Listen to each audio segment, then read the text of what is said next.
welcome back to my channel. We are discussing exercise 1.2 in 10th class maths. First question ఏంటంటే prove that root 5 is a irrational number. Let us assume that root 5 is a rational number. First మనం root 5 అనేది rational number అని అనుకోవాలా. root 5 is equals to a by b. b is not equals to 0. a and b are co-primes. Cross multiplication చేయాల. root 5 into b అవుతుంది. ఏమన్సా అయితే squaring అని బోసెస్ చేయాలి. చేసిన తర్వాత 5 డివైడ్ చేసుకో. 5 డివైడ్స్ ఏ ఆల్సో. 5 అనేది ఏ స్క్వేర్ని డివైడ్ చేస్తుంది. ఏ స్క్వేర్ని చేసినప్పుడు ఏని కూడా డివైడ్ చేస్తుంది కదా. ఇప్పుడు మనం అనుకోవాలన్నమాట 5 into C is equals to ఏకి ఈక్వల్ అవుతుందని. అక్కడ ఆల్రెడీ మనము 5b² is equals to A square అన్నారు. ఏ ప్లేస్లో 5c స్క్వేర్ సబ్స్టిట్యూట్ చేస్తాం. 5 5 25 సి స్క్వేర్ బి స్క్వేర్. ఆ 5 అనేది డినామినేటర్లోకి వస్తుంది. 5 5 25 C square.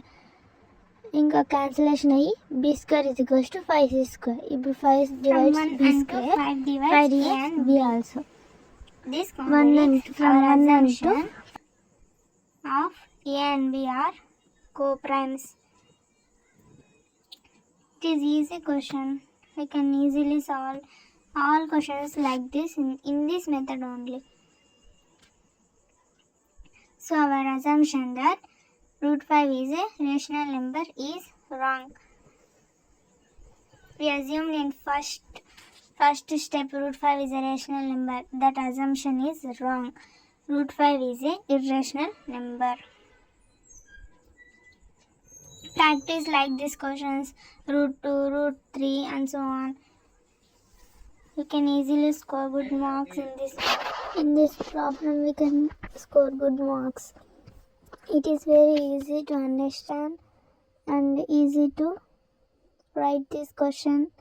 This method is very useful for you. Irrational number. We are proving that given number is irrational number or not. I think you understand. Next question ఏంటంటే prove that 3 plus 2 root 5 is a irrational number. మనము 3 plus 2 root 5 అనేది irrational number అని prove చేయాలన్నమాట. First assume చేసుకోవాలా ఆ ఇచ్చిన given number rational number అని అనుకోవాలన్నమాట. మళ్ళీ 3 plus 2 root 5 is equals to a by b, where a, b are co-primes. b is not equals to 0. 2 root 5 is equals to a by b plus root 5ని అటు side తీసుకెళ్తే plus 3ని అటు side తీసుకెళ్తే -3 అవుతుంది. ఇప్పుడు denominator తీసుకుంటాం.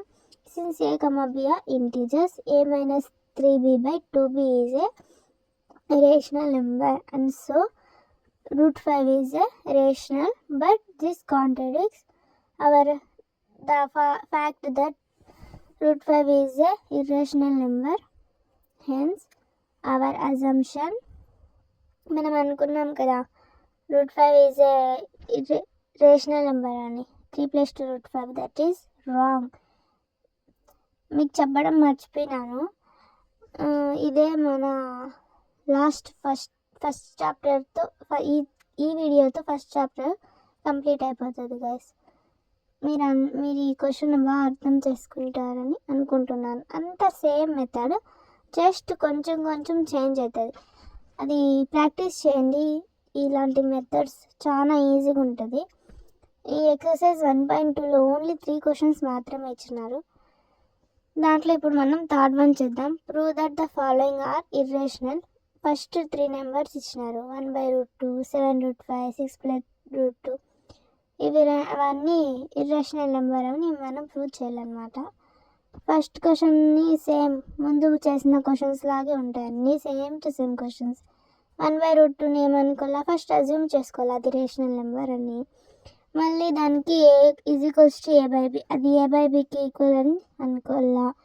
AB అనేటివి co-primes, B అనేది not equals to 0. Cross multiplication చేస్తే ఏమొస్తుంది, √2a is equals to B. దీన్ని బట్టి ఇంకేమొస్తుంది, మనం చేసుకున్న అజంప్షన్ రాంగ్. √2 అనేది irrational number. 1/√2 is also a irrational number అవుతుంది. ఈజీ కదా. అన్ని క్వశ్చన్స్ ఇలాగే ఉంటుంది, same to same method. First ఏంది, A is equals to B, A by బికి ఈక్వల్ అనుకోవాలా. మళ్ళీ క్రాస్ మల్టిప్లికేషన్ చేసి మళ్ళీ సాల్వ్ చేయాలన్నమాట. అంతే, ఏం లేదు, ఈజీ ఇది, ఈజీ కదా method. Next question 7√5. Let 7√5 be a rational number. దాన్ని a/bకి ఈక్వల్ చేస్తాము. a, b అనేటివి కో ప్రైమ్స్, b అనేది నాట్ ఈక్వల్స్ టు 0. ఇప్పుడు ఏం చేస్తాం, క్రాస్ మల్టిప్లికేషన్ చేస్తాము. 7√5b is equals to a, √5 is equals to 7 ఇంటూలో ఉంది ఇట్ సైడ్ వెళ్తే 7b అవుతుంది. Since a, b are integers, a, 7b is a rational number. అంతే, సేమ్ √5 అనేది ఇర్రేషనల్ నెంబర్. మనం అనుకున్నాము 7√5 ఈజ్ ఏ రేషనల్ నెంబర్ అని, అది రాంగ్ అనమాట. Hour assumption √5 is a rational number, 7√5 is a rational number is wrong అని రాసిస్తాం. అంతే, easy కదా ఈ మెథడ్. నా ముందు వీడియోస్ ఎవరైనా చూడలేదు అంటే వెళ్ళి నా ఛానల్లో చెక్ చేయండి. ఈ క్వశ్చన్స్తో ఈ మొత్తం ఫస్ట్ చాప్టర్ మొత్తం కంప్లీట్ అయిపోయింది, 7th క్లాస్ 10th మ్యాథ్స్ది. ఇప్పుడు దాంట్లోనే థర్డ్ క్వశ్చన్లోనే third one 6 + √2. Let 6 + √2 is a rational number. 6 + √2 is equals to a/b అనేటివి coprimes, b is not equals to 0. దానికి a/bకి ఈక్వల్ చేసుకుంటాం కదా, +6 అటు సైడ్ వెళ్తే -6. వెరీ ఈజీ, ఈజీ అంటే ఈజీ క్వశ్చన్స్, గుడ్ స్కోర్ చేయొచ్చు. మేబీ పబ్లిక్ వస్తుందేమో ఈ క్వశ్చన్. దీంతో మనం ఫస్ట్ చాప్టర్ కంప్లీట్ చేసేసాం గాయస్. ఈజీ కదా, very very very very easy, important questions ఇవంతా, same method. Thank you for watching.